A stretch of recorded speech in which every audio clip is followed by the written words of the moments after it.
यथार्थ गीता एकादशो अध्यायः। ओम श्री परमात्मने नमः। अर्जुन उवाच। भगवन, मुझ पर अनुग्रह करने के लिए जो आपके द्वारा गोपनीय अध्यात्म में प्रवेश दिलाने वाला उपदेश कहा गया, उससे मेरा यह ज्ञान नष्ट हो गया। मैं ज्ञानी हो गया, क्योंकि हे कमल नेत्र, मैंने भूतों की उत्पत्ति और प्रलय को आपसे विस्तार पूर्वक सुना है तथा आपका अविनाशी प्रभाव भी सुना है। हे परमेश्वर, आप अपने को जैसा कहते हैं वह ठीक वैसा ही है, इसमें कोई संदेह नहीं है, किंतु मैंने उसे केवल सुना है। अतः हे पुरुषोत्तम, उस ऐश्वर्य युक्त स्वरूप को मैं प्रत्यक्ष देखना चाहता हूँ। हे प्रभु, मेरे द्वारा आपका यह रूप देखा जाना संभव है।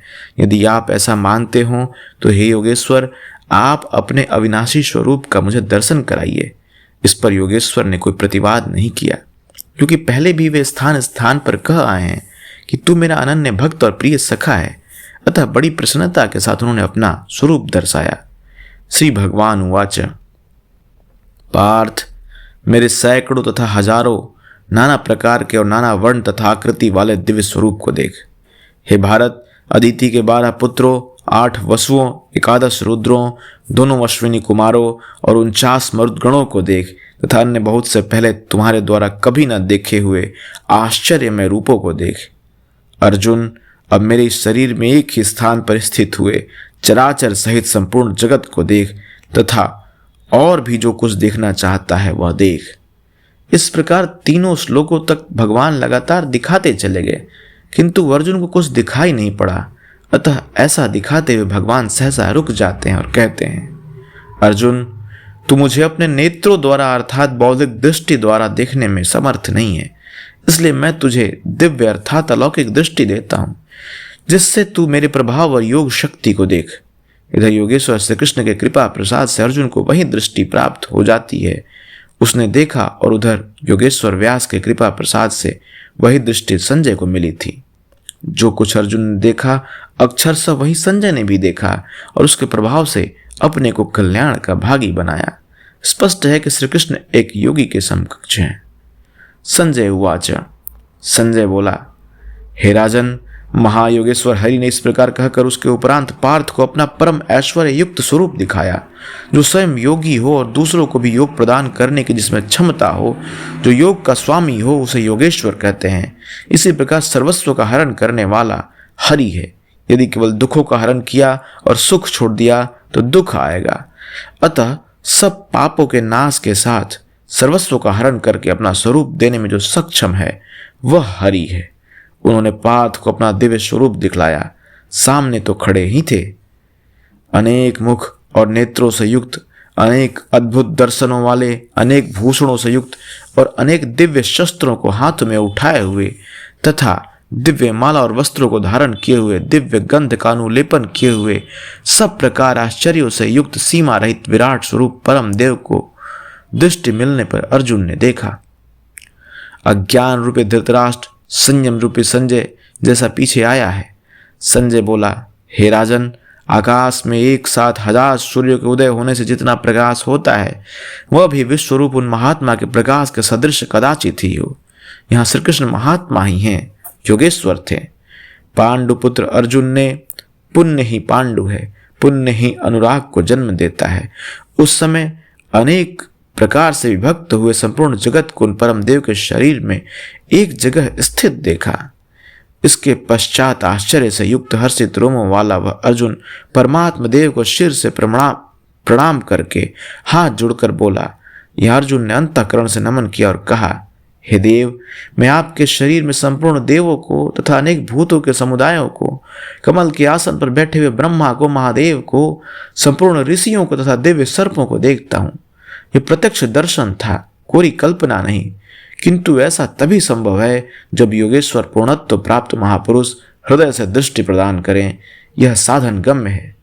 विश्व के स्वामी, मैं आपको अनेक हाथ, पेट, मुख और नेत्रों से युक्त तथा सब ओर से अनंत रूपों वाला देखता हूँ। हे विश्वरूप, न मैं आपके आदि को, न मध्य को और न अंत को ही देखता हूँ, अर्थात आपके आदि, मध्य और अंत का निर्णय नहीं कर पा रहा हूँ। मैं आपको मुकुट युक्त, गदा युक्त, चक्र युक्त, सब ओर से प्रकाशमान तेज पुंज स्वरूप प्रज्वलित अग्नि और सूर्य के सदृश देखने में दुष्कर अर्थात कठिनाई से देखा जाने वाला और सब ओर से बुद्धि आदि से ग्रहण न हो सकने वाला अप्रमेय देखता हूं। इस प्रकार संपूर्ण इंद्रियों से पूर्णतया समर्पित होकर योगेश्वर श्री कृष्ण को इस रूप में देखकर अर्जुन उनकी स्तुति करने लगा। हे भगवान, आप जानने योग्य परम अक्षर अर्थात अक्षय परमात्मा हैं। आप इस जगत के परम आश्रय हैं। आप शाश्वत धर्म के रक्षक हैं तथा आप अविनाशी सनातन पुरुष हैं, ऐसा मेरा मत है। आत्मा का स्वरूप क्या है? शाश्वत है, सनातन है, अव्यक्त रूप है, अविनाशी है। यहाँ श्री कृष्ण का क्या स्वरूप है? वही शाश्वत, सनातन, अव्यय, अविनाशी अर्थात प्राप्ति के पश्चात महापुरुष भी उसी आत्म भाव में स्थित होता है। तभी तो भगवान और आत्मा एक ही लक्षण वाले हैं। हे परमात्मन, मैं आपको आदि मध्य और अंत से रहित, अनंत सामर्थ्य से युक्त, अनंत हाथों वाला, चंद्रमा और सूर्य रूपी नेत्रों वाला, एक आंख चंद्रमा की तरह क्षीण प्रकाश वाली, दूसरी सूर्य की तरह सतेज, ऐसा कुछ नहीं है। सूर्य के समान प्रकाश प्रदान करने वाला और चंद्रमा की तरह शीतलता प्रदान करने वाला गुण भगवान में है। शशि सूर्य पात्र प्रतीक मात्र हैं, अर्थात चंद्रमा और सूर्य के दृष्टि वाले, तथा प्रज्वलित अग्निरूप मुख वाला तथा अपने तेज से इस जगत को तपाते हुए देखता हूँ। हे महात्मन, अंतरिक्ष और पृथ्वी के बीच का संपूर्ण आकाश तथा सब दिशाएं एकमात्र आपसे ही परिपूर्ण है। आपके इस अलौकिक भयंकर रूप को देखकर तीनों लोग अत्यंत व्यथित हो रहे हैं। वे देवताओं के समूह आप में ही प्रवेश कर रहे हैं और कई एक भयभीत होकर हाथ जोड़े हुए आपके गुणों का गान कर रहे हैं। महर्षि और सिद्धों के समुदाय स्वस्ति वाचन अर्थात कल्याण हो, ऐसा कहते हुए संपूर्ण स्त्रोतों द्वारा आपकी स्तुति कर रहे हैं। रुद्र, आदित्य, वसु, साध्य, विश्वदेव, अश्विनी कुमार, वायुदेव और उष्मपाह ईश्वरीय उष्मा ग्रहण करने वाले तथा गंधर्व, यक्ष, राक्षस और सिद्धों के समुदाय सभी आश्चर्य से आपको देख रहे हैं, अर्थात देखते हुए भी समझ नहीं पा रहे हैं, क्योंकि उनके पास वह दृष्टि नहीं है। श्री कृष्ण ने पीछे बताया कि आसुरी स्वभाव वाले मुझे तुच्छ कहकर संबोधित करते हैं, सामान्य मनुष्य जैसा जानते हैं, जबकि मैं परम भाव में परमेश्वर रूप में स्थित हूँ। यद्यपि हूँ मनुष्य शरीर के आधार वाला, उसी का विस्तार यहाँ है कि वे आश्चर्य से देख रहे हैं, यथार्थतः समझ नहीं पा रहे हैं, नहीं देखते हैं। महाबाहो श्री कृष्ण महाबाहो हैं, अर्जुन भी। प्रकृति से परे महान सत्ता में जिसका कार्य क्षेत्र हो वह महाबाहु है। श्री कृष्ण महानता के क्षेत्र में पूर्ण है, अधिकतम सीमा में है। अर्जुन उसी की प्रवेशिका में है, मार्ग में है, मंजिल मार्ग का दूसरा छोर ही तो है। योगेश्वर आपके बहुत मुख और नेत्रों वाले, बहुत हाथ जंघा और पैरों वाले, बहुत उदरों वाले, अनेक विकराल दाढ़ों वाले महान रूप को देखकर सब लोग व्याकुल हो रहे हैं तथा मैं भी व्याकुल हो रहा हूँ। अब अर्जुन को कुछ भय हो रहा है। श्री कृष्ण इतने महान हैं, विश्व में सर्वत्र अणुरूप से व्याप्त है विष्णु। आकाश को स्पर्श किए हुए प्रकाशमान अनेक रूपों से युक्त, फैलाए हुए मुख और प्रकाशमान विशाल नेत्रों से युक्त आपको देखकर विशेष रूप से भयभीत अंतःकरण वाला मैं धैर्य और मन के समाधान रूपी शांति को नहीं पा रहा हूं। आपके विकराल दाढ़ों वाले और कालाग्नि के समान प्रज्वलित मुखों को देखकर मैं दिशाओं को नहीं जान पा रहा हूं। चारों ओर प्रकाश देखकर दिशा भ्रम हो रहा है। आपका यह रूप देखते हुए मुझे सुख भी नहीं मिल रहा है। हे देवेश, हे जगन निवास, आप प्रसन्न हो। वे सभी धृतराष्ट्र के पुत्र राजाओं के समुदाय सहित आप में प्रवेश कर रहे हैं और भीष्म पितामह, द्रोणाचार्य तथा वह कर्ण एवं हमारी ओर के भी प्रधान योद्धाओं सहित सब के सब बड़े वेग से आपके विकराल दाढ़ों वाले भयानक मुखों में प्रवेश कर रहे हैं तथा उनमें से कितने ही चूर्ण हुए सिरों सहित आपके दांतों के बीचों में लगे हुए दिखाई पड़ रहे हैं। वे किस वेग से प्रवेश कर रहे हैं, अब उनका वेग देखें। जैसे नदियों के बहुत से जल प्रवाह अपने में विकराल होते हुए समुद्र की ओर दौड़ते हैं, समुद्र में प्रवेश करते हैं, ठीक उसी प्रकार वे शूरवीर मनुष्यों में के समुदाय आपके प्रज्वलित मुखों में प्रवेश कर रहे हैं। अर्थात वे अपने में शूरवीर तो हैं, किंतु आप समुद्रवत हैं। आपके समक्ष उनका बल अत्यल्प है। वे किस लिए और किस प्रकार प्रवेश कर रहे हैं, इसके लिए उदाहरण प्रस्तुत है। जैसे पतंगा नष्ट होने के लिए ही प्रज्वलित अग्नि में अति वेग से प्रवेश करते हैं, वैसे ही ये सब प्राणी अपने नाश के लिए आपके मुखों में अत्यंत बढ़े हुए वेग से प्रवेश कर रहे हैं। आप उन समस्त लोगों को प्रज्वलित मुखों द्वारा सबों से निगलते हुए चाट रहे हैं, उनका आस्वादन कर रहे हैं। हे व्यापनशील परमात्मन, आपकी उग्र प्रभा संपूर्ण जगत को अपने तेज से व्याप्त करके तपा रही है। तात्पर्य यह है कि पहले आसुरी संपत्ति परम तत्व में विलीन हो जाती है, उसके पश्चात दैव संपत्ति का कोई प्रयोजन नहीं रह जाता, इसलिए वह भी उसी स्वरूप में विलीन हो जाती है। अर्जुन ने देखा कि कौरव पक्ष तदनंतर उसके अपने पक्ष के योद्धा श्री कृष्ण के मुख में विलीन होते जा रहे हैं। उसने पूछा, मुझे बताइए कि भयंकर आकार वाले आप कौन हैं? हे देवों में श्रेष्ठ, आपको नमस्कार करता हूँ। आप प्रसन्न हो। हे आदि स्वरूप, मैं आपको भली प्रकार जानना चाहता हूँ। आप कौन हैं, क्या करना चाहते हैं, क्योंकि आपकी प्रवृत्ति अर्थात चेष्टाओं को मैं समझ नहीं पा रहा हूँ। इस पर योगेश्वर श्री कृष्ण बोले। श्री भगवान उवाच, अर्जुन, मैं लोकों का नाश करने वाला बढ़ा हुआ काल हूं और इस समय इन लोकों को नष्ट करने के लिए प्रवृत्त हुआ हूं। प्रतिपक्षियों की सेना में स्थित जितने योद्धा हैं वे सब तेरे बिना भी नहीं रहेंगे, वे जीवित नहीं बचेंगे, इसीलिए प्रवृत्त हुआ हूं। इसलिए हे अर्जुन, तू युद्ध के लिए खड़ा हो, यश को प्राप्त कर, शत्रुओं को जीत, समृद्ध संपन्न राज्य को भोग। ये सब सूरवीर मेरे द्वारा पहले से ही मारे जा चुके हैं। हे सव्यसाचीन, तू केवल निमित्त मात्र बन। प्रायः सर्वत्र श्री कृष्ण ने कहा कि वह परमात्मा न कुछ स्वयं करता है न कराता है, न संयोग ही जोड़ता है। मुहावृत बुद्धि के कारण ही लोग कहते हैं कि परमात्मा कराता है, किंतु यहाँ वे स्वयं ताल ठोक कर खड़े हुए जाते हैं कि अर्जुन, करता धरता तो मैं हूं, मेरे द्वारा ये पहले से ही मारे हुए हैं, तू खड़ा भर हो, यश ले ले। ऐसा इसलिए है कि सो केवल भगतन हित लागी। अर्जुन उसी अवस्था को प्राप्त कर चुका था कि भगवान स्वयं ताल ठोक कर खड़े हो गए। अनुराग ही अर्जुन है। अनुरागी के लिए भगवान सदैव खड़े हैं, उन्हीं के कर्ता हैं, उन्हीं के रथी बन जाते हैं। यहाँ गीता में तीसरी बार साम्राज्य का प्रकरण आया है। पहले अर्जुन लड़ना नहीं चाहता था। उसने कहा कि पृथ्वी के धन धान्य संपन्न अकंटक साम्राज्य तथा देवताओं के स्वामीपन अर्थात त्रैलोक्य के राज्य में भी मैं उस उपाय को नहीं देखता जो इंद्रियों को सुखाने वाले मेरे शोक को दूर कर सके। जब तड़पन बनी ही रहेगी तो हमें नहीं चाहिए। योगेश्वर ने कहा, इस युद्ध में हारोगे तो देवत्व और जीतने पर महामहिम की स्थिति मिलेगी। और यहाँ 11वें अध्याय में कहते हैं कि ये शत्रु मेरे द्वारा मारे गए हैं, तुम तो निमित्त मात्र भर बन जाओ, यश को प्राप्त करो और समृद्ध राज्य को भोगो। फिर वही बात जिस बात से अर्जुन चौंकता, जिससे वह शोक मिटता हुआ नहीं देखता, क्या श्री कृष्ण फिर वही राज्य देंगे? नहीं, वस्तुतः विकारों के अंत के साथ परमात्मा स्वरूप की स्थिति ही वास्तविक समृद्धि है, जो स्थिर संपत्ति है, जिसका कभी विनाश नहीं होता। राजयोग का परिणाम है। 34वां श्लोक, इन द्रोण, भीष्म, जयद्रथ और कर्ण तथा अन्य बहुत से मेरे द्वारा मारे हुए शूरवीर योद्धाओं को तू मार, भय मत कर। संग्राम में बैरियों को तो निश्चित जीतेगा, इसलिए युद्ध कर। यहां भी योगेश्वर ने कहा कि ये मेरे द्वारा मारे हुए हैं, इन मरे हुए को तू मार। स्पष्ट किया कि मैं करता हूं, जबकि 5वें अध्याय के 13वें, 14वें और 15वें श्लोक में उन्होंने कहा भगवान अकर्ता है। 18वें अध्याय में कहते हैं कि शुभ अथवा अशुभ प्रत्येक कार्य के होने में 5 माध्यम हैं: अधिष्ठान, कर्ता, करण, चेष्टा और दैव। जो कहते हैं कि कैवल्य स्वरूप परमात्मा करते हैं कि वे अविवेकी हैं, यथार्थ नहीं जानते, अर्थात भगवान नहीं करते। ऐसा विरोधाभास क्यों? वस्तुतः प्रकृति और उस परमात्मा पुरुष के बीच एक सीमा रेखा है। जब तक प्रकृति के परमाणुओं का दबाव अधिक रहता है, तब तक माया प्रेरणा देती है, और जब साधक उससे ऊपर उठ जाता है, ईश्वर, इष्ट अथवा सदगुरु के कार्य क्षेत्र में प्रवेश कर जाता है, उसके बाद सदगुरु, इष्ट, याद रहे प्रेरक के स्थान पर सदगुरु, परमात्मा, इष्ट, भगवान पर्यायवाची हैं। कुछ भी कहें, कहता भगवान ही है। हृदय से रथी हो जाता है। आत्मा से जागृत होकर उस अनुरागी साधक को स्वयं पथ संचालन करने लग जाता है। पूज्य महाराज जी कहते थे कि हो जिस परमात्मा की हमें चाह है, जिस सतह पर हम खड़े हैं, उस सतह पर स्वयं उतरकर जब तक आत्मा से जागृत नहीं हो जाता, तब तक सही मात्रा में साधन का आरंभ नहीं होता।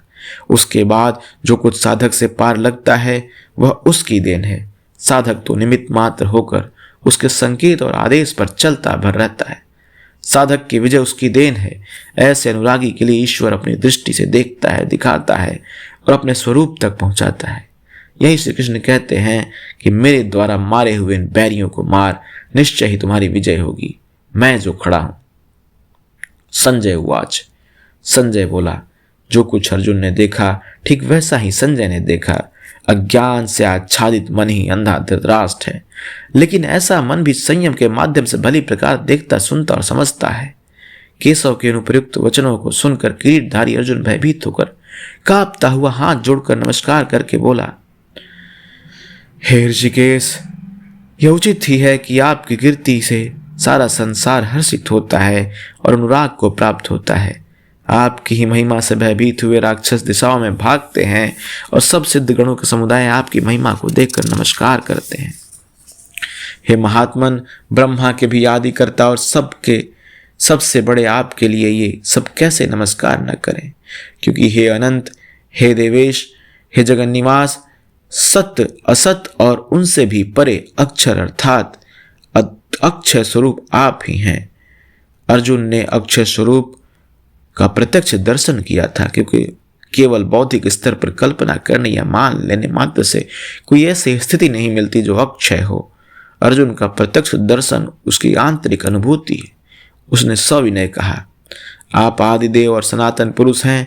आप इस जगत के परम आश्रय और जानने वाले हैं, जानने योग्य हैं तथा परम धाम है। हे अनंत स्वरूप, आपसे यह संपूर्ण जगत व्याप्त है। आप सर्वत्र हैं। आप ही वायु, यमराज, अग्नि, वरुण, चंद्रमा तथा प्रजा के स्वामी, ब्रह्मा और ब्रह्मा के भी पिता हैं। आपको हजारों बार नमस्कार है, फिर भी बार बार नमस्कार है। अतिशय श्रद्धा और भक्ति के कारण नमन करते हुए अर्जुन को तृप्ति नहीं हो रही है। वह कहता है, हे अत्यंत सामर्थ्य वाले, आपको आगे से और पीछे से भी नमस्कार है। हे सर्वात्मन, आपको सब ओर से मेरा नमस्कार है, क्योंकि हे अत्यंत पराक्रमशाली, आप सब ओर से संसार को व्याप्त किए हुए हैं, इसलिए आप ही सर्वरूप और सर्वत्र हैं। इस प्रकार बारंबार नमस्कार करके भयभीत अर्जुन अपनी भूलों के लिए क्षमा याचना करता है। आपके इस प्रभाव को न जानते हुए आपको सखा मित्र मानकर मेरे द्वारा प्रेम अथवा प्रमाद से भी हे कृष्ण, हे यादव, हे सखे, इस प्रकार जो कुछ भी हठपूर्वक कहा गया है, तथा हे अच्युत, जो आप हंसी के लिए विहार, शैया, आसन और भोजन आदि को मैं अकेले अथवा उन लोगों के सामने भी अपमानित किए गए हैं, वह सब अपराध अचिंत्य प्रभाव वाले आपसे मैं क्षमा कराता हूँ। किस प्रकार क्षमा करें? हे प्रभु, मुझे क्षमा करें। आप इस चराचर जगत के पिता, गुरु, सभी बड़े गुरु और अति पूजनीय हैं, जिसकी कोई प्रतिमा नहीं। ऐसे अप्रतिम प्रभाव वाले आपके समान तीनों लोकों में कोई दूसरा नहीं है, फिर अधिक कैसे होगा? आप सखा भी नहीं, सखा तो समकक्ष होता है। आप चराचर के पिता हैं, इसलिए मैं अपने शरीर को भली प्रकार आपके चरणों में रखकर प्रणाम करके स्तुति करने योग्य आप ईश्वर को प्रसन्न होने के लिए प्रार्थना करता हूँ। हे देव, पिता जैसे पुत्र के, सखा जैसे सखा के और पति जैसे प्रिय स्त्री के अपराधों को क्षमा करता है, वैसे ही आप भी मेरे अपराधों को सहन करने योग्य हैं। अपराध क्या था? हमने कभी हे यादव, हे सखे, हे कृष्ण कहा था। समाज के बीच एकांत में भोजन के समय, सोने के समय कहा था। क्या कृष्ण कहना अपराध था? काले थे ही गोरे कैसे कह जाते? यादव कहना भी अपराध नहीं था, क्योंकि यदुकुल में तो जन्म ही हुआ था। सखा कहना भी अपराध नहीं था, क्योंकि स्वयं श्री कृष्ण भी अपने को अर्जुन का सखा मानते थे। वस्तुतः चिंतन का जैसा विधान स्वयं योगेश्वर श्री कृष्ण ने बताया है, वैसा ही आप करें। उन्होंने पीछे बताया कि अर्जुन, ओम बस इतना ही अक्षय ब्रह्म का परिचायक है। इसका तो जप करो, ध्यान मेरा धर, क्योंकि उस परम भाव में प्रवेश मिल जाने के पश्चात उन महापुरुष का भी वही नाम है जो उस अव्यक्त का परिचायक है। प्रभाव देखने पर अर्जुन ने पाया कि ना तो ये काले हैं, न गोरे, न सखा है, न यादव, यह तो अक्षय ब्रह्म की स्थिति वाले महात्मा है। संपूर्ण गीता में योगेश्वर श्री कृष्ण ने 5 बार ओम के उच्चारण पर बल दिया। अब यदि आपको जप करना है तो कृष्ण कृष्ण न कहकर ओम का ही जप करें। प्राय भाविक लोग कोई ना कोई रास्ता निकाल लेते हैं। कोई ओम जपने के अधिकार अनाधिकार की चर्चा से भयभीत है, तो कोई महात्माओं की दुहाई देता है। 45वां श्लोक। योगेश्वर श्री कृष्ण से अर्जुन ने अपने अपराधों के लिए क्षमा याचना की, उन्हें स्वाभाविक रूप से आने की प्रार्थना की। श्री कृष्ण मान गए, सहज हो गए, अर्थात उसे क्षमा भी कर दिया। उसने निवेदन किया, अभी तक अर्जुन के समक्ष योगेश्वर विश्व रूप में है, अतः वह कहता है कि मैं पहले ना देखे हुए आपके इस आश्चर्यमय रूप को देखकर हर्षित हो रहा हूं, तथा मेरा मन भय से अति व्याकुल भी हो रहा है। पहले तो सखा समझता था, धनुर्विद्या में कदाचित अपने को कुछ आगे ही पाता था, किंतु अब प्रभाव देखकर भयभीत हो रहा हूं। पिछले अध्याय में प्रभाव सुनकर वह अपने को ज्ञानी मानता था। क्या ज्ञानी को नहीं कहीं भय होता है? वस्तुतः प्रत्यक्ष दर्शन का प्रभाव ही विलक्षण होता है। सब कुछ सुन और मान लेने के बाद भी सब कुछ चलकर जानना शेष ही रहता है। वह कहता है, पहले न देखे हुए आपके इस रूप को देखकर मैं हर्षित हो रहा हूँ। मेरा मन भय से व्याकुल हो रहा है। अतः हे देव, हे देवेश, हे जगन निवास, आप अपने उसी रूप को ही मुझे दिखाइए। कौन सा रूप? मैं आपको वैसे ही अर्थात पहले की तरह ही सिर पर मुकुट धारण किए हुए, हाथ में गदा और चक्र लिए हुए देखना चाहता हूँ। इसलिए हे विश्वरूप, हे सहस्त्रबाहो, आप अपने उसी चतुर्भुज स्वरूप में होइए। कौन सा रूप देखना चाह? चतुर्भुज रूप। अब देखना है कि चतुर्भुज रूप है क्या। इस प्रकार अर्जुन की प्रार्थना सुनकर श्री कृष्ण बोले, अर्जुन, मैंने अनुग्रह पूर्वक अपनी योग शक्ति के प्रभाव से अपना परम तेजो में सबका आदि और सीमा रहित विश्वरूप तुझे दिखाया है, जिसे तेरे सिवाय दूसरे किसी ने पहले कभी नहीं देखा। अर्जुन, इस मनुष्य लोक में इस प्रकार विश्वरूप वाला मैं न वेद से, न यज्ञ से, न अध्ययन से, न दान से, न क्रिया से, न उग्र तप से और न तेरे सिवाय किसी अन्य से देखा जाने को संभव हूं। अर्थात तेरे सिवाय यह रूप अन्य कोई देख नहीं सकता। तब तो गीता आपके लिए बेकार है। भगवत दर्शन की भी योग्यताएं अर्जुन तक सीमित रह गई, जबकि पीछे बता गए हैं कि अर्जुन, राग, भय और क्रोध से रहित अनन्य मन से मेरी शरण हुए बहुत से लोग ज्ञान रूपी तप से पवित्र होकर साक्षात मेरे स्वरूप को प्राप्त हो चुके हैं। यहाँ कहते हैं, तेरे सिवाय ना कोई देख सका है और न भविष्य में कोई देख सकेगा। अतः अर्जुन कौन है? क्या कोई पिंडधारी है? क्या कोई शरीरधारी है? नहीं, वस्तुतः अनुराग ही अर्जुन है। अनुराग विहीन पुरुष न कभी देख सका है और न भविष्य में कभी देख सकेगा। सबोर से चित्त समेट कर एकमात्र इष्ट के अनुरूप राग ही अनुराग है। अनुराग के लिए ही प्राप्ति का विधान है। इस प्रकार के मेरे इस विकराल रूप को देखकर तुझे व्याकुलता ना हो और मूढ़ भाव भी ना हो कि घबरा कर अलग हो जाओ। अब तू भय रहित और प्रीति युक्त मन से उसी मेरे इस रूप को अर्थात चतुर्भुज रूप को फिर से देख। संजय उवाच। संजय बोला, सर्वत्र वास करने वाले देव उन वासुदेव ने अर्जुन से इस प्रकार कहकर फिर वैसे ही अपने रूप को दिखाया। फिर महात्मा श्री कृष्ण ने सौम्य वपुः अर्थात प्रसन्न होकर भयभीत अर्जुन को धैर्य दिया। अर्जुन बोला, जनार्दन, आपके इस अत्यंत शांत मनुष्य स्वरूप को देखकर अब मैं प्रसन्नचित हुआ, अपने स्वभाव को प्राप्त हो गया हूँ। अर्जुन ने कहा था, भगवान, जब आप मुझे उसी चतुर्भुज स्वरूप का दर्शन कराइए। योगेश्वर ने कराया भी, किंतु अर्जुन ने जब देखा तो क्या पाया? मानुष रूप, मनुष्य के रूप को देखा। वस्तुतः प्राप्ति के पश्चात महापुरुष ही चतुर्भुज और अनंत भुज कहलाते हैं। दो भुजा वाला महापुरुष अनुरागी के समक्ष बैठा ही है, किंतु अन्यत्र कहीं से कोई स्मरण करता है तो वही महापुरुष उस स्मरण करता से जागृत होकर उसका भी मार्गदर्शन करता है। भुजा कार्य का प्रतीक है। वे भीतर भी कार्य करते हैं और बाहर भी। यही चतुर्भुज रूप है। उनके हाथों में शंख, चक्र, गदा और पद्म क्रमशः वास्तविक लक्ष्य घोष, साधन चक्र का प्रवर्तन, इंद्रियों का दमन और निर्मल निर्लेप कार्य क्षमता का प्रतीक मात्र है। यही कारण है कि चतुर्भुज रूप में उन्हें देखने पर भी अर्जुन ने उन्हें मनुष्य रूप में ही पाया। चतुर्भुज महापुरुषों का शरीर और स्वरूप से कार्य करने के विधि विशेष का नाम है, न कि चार हाथ वाले कोई श्री कृष्ण थे। श्री भगवान उवाच। महात्मा भगवान श्री कृष्ण ने कहा, अर्जुन, मेरा यह रूप देखने को अति दुर्लभ है, जैसा कि तूने देखा है, क्योंकि देवता भी सदा इस रूप के दर्शन की इच्छा रखते हैं। वस्तुतः सभी लोग संत को पहचान ही नहीं पाते। पूज्य सत्संगी महाराज अंता प्रेरणा वाले पूर्ण महापुरुष थे, लेकिन लोगों ने उन्हें पागल समझते रहे। किसी किसी पुण्यात्मा को आकाशवाणी हुई कि ये सद्गुरु हैं। केवल उन्होंने उन्हें हृदय से पकड़ा, उनके स्वरूप को पाया और अपनी गति पाली। यही श्री कृष्ण कहते हैं कि जिनके हृदय में दैवी संपद जागृत है, वे देवता भी सदा इस रूप के दर्शन की आकांक्षा रखते हैं। तो क्या यज्ञ, दान अथवा वेदाध्ययन से आप देखे जा सकते हैं? वह महात्मा कहते हैं, न वेदों से, न तप से, न दान से और न यज्ञ से मैं इस प्रकार देखा जाने को सुलभ हूं, जिस प्रकार तूने देखा है, अब क्या आपको देख पाने का कोई उपाय नहीं है? महात्मा कहते हैं एक उपाय है। हे श्रेष्ठ तप वाले अर्जुन, अनन्य भक्ति के द्वारा अर्थात शिवाय मेरे अन्य किसी देवता का स्मरण न करते हुए अनन्य श्रद्धा से तो मैं इस प्रकार प्रत्यक्ष देखने के लिए, तत्व से साक्षात जानने के लिए तथा प्रवेश करने के लिए भी सुलभ हूँ, अर्थात उनकी प्राप्ति का एकमात्र सुगम माध्यम अनन्य भक्ति है। अंत में ज्ञान भी अनन्य भक्ति में परिणत हो जाता है, जैसा कि पीछे अध्याय 7 में द्रष्टव्य है। पीछे उन्होंने कहा कि तेरे सिवाय न कोई देख सका है और न कोई देख सकेगा, जबकि यहाँ कहते हैं कि अनन्य भक्ति से न केवल तुझे देखा जा सकता है पितु साक्षात जाना और मुझमें प्रवेश भी पाया जा सकता है। अर्थात अर्जुन अनन्य भक्त का नाम है, एक अवस्था का नाम है, अनुराग ही अर्जुन है।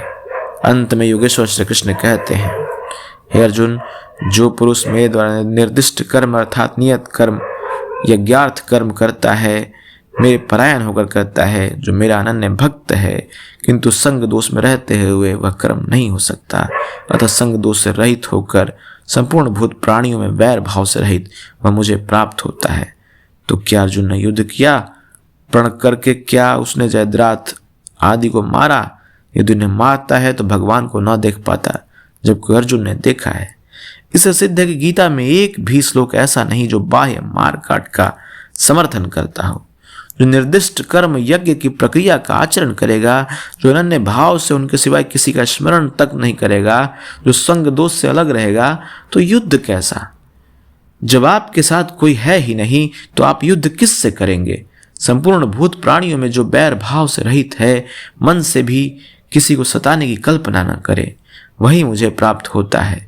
तो क्या अर्जुन ने लड़ाई लड़ी? कभी नहीं।